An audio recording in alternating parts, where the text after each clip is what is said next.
NATJOINTS is set to brief the media shortly in Pretoria on food safety. SABC News reporter Hasina Gori is in Pretoria for us and she joins us live. A very good afternoon to you, Hasina. So we're expecting this briefing. Of course, it's been a number of weeks that we've been hearing about a spate of incidences where children have died from ingesting food snacks from spaza shops and so on.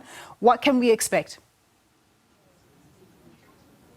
Good afternoon, Nompu. We are at GCIS this afternoon where it's expected there'll be a briefing from the chair of the NATJOINTS on foodborne illnesses. This was an urgent briefing that was brought just after that case of 6 learners who contracted foodborne illnesses after eating suspected contaminated snacks from a spaza shop in the area in Naledi, Soweto. But this was not an isolated incident. And today in our special broadcast that we're currently having, looking at food safety, we've been back to Naledi, to that area where that first case took place. But we must also, remind people that in that specific area, the 6 children were not the only ones that were ill last year. 2 others also passed on after suspected similar contaminations. The issues spread across various different provinces in Mpumalanga, Limpopo, but also in the last 2 weeks alone. We've had in Bronkhorstspruit last week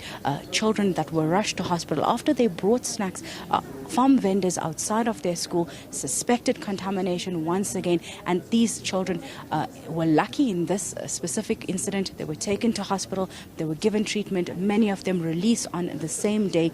This week, we were this morning in Tembisa as well on the East Rand, where we spoke with the Gauteng Education Department looking at the case of 16 learners who in one specific primary school fell ill. This after they ate acha that they bought from other learners within their school who were selling for another adult. So these really been many different cases that have come out since that one incident that took place. So quite an important issue to look into what exactly is causing these illnesses. There's been investigations that are ongoing in the Naledi issue. Specifically, police yesterday in a briefing said that they found banned insecticides in the spaza shops of in the 2 spaza shops that they investigated, where it's believed that the items were purchased from. So that is part of the investigation that is currently still ongoing.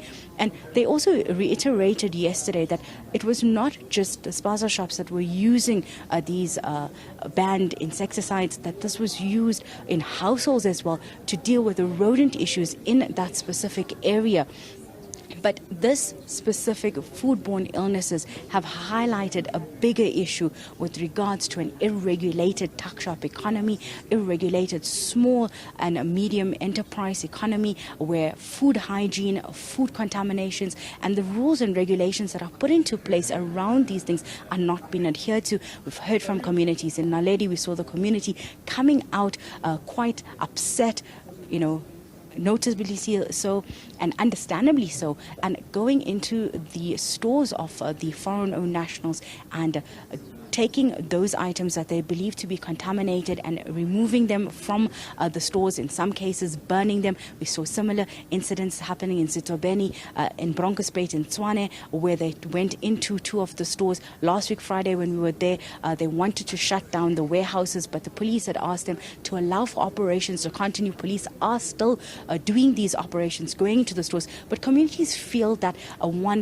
where police do go in and close down those stores or take away and confiscate those items, that a few weeks later, even a month later, the stores reopen and their stock continues to be stored.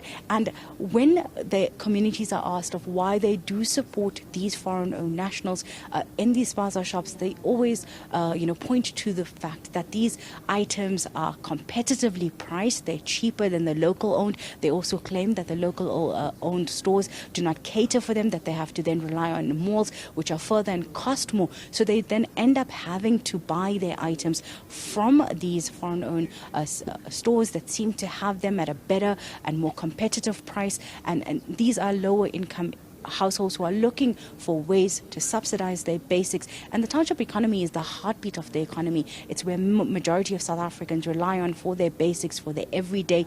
We saw the MEC of Gauteng, Lebogang Maile, going into the community on Monday following the looting of the stores to speak with the community, saying that government does have initiatives in place, that there are initiatives to help local businesses, and that they will strengthen those and push those forward. But communities are saying too little, too late, and there's a frustration that's building. And when these incidents do happen, we see them spiraling into the violence that we see sometimes happening. And we spoke with the father of one of the victims. The victim was Monica.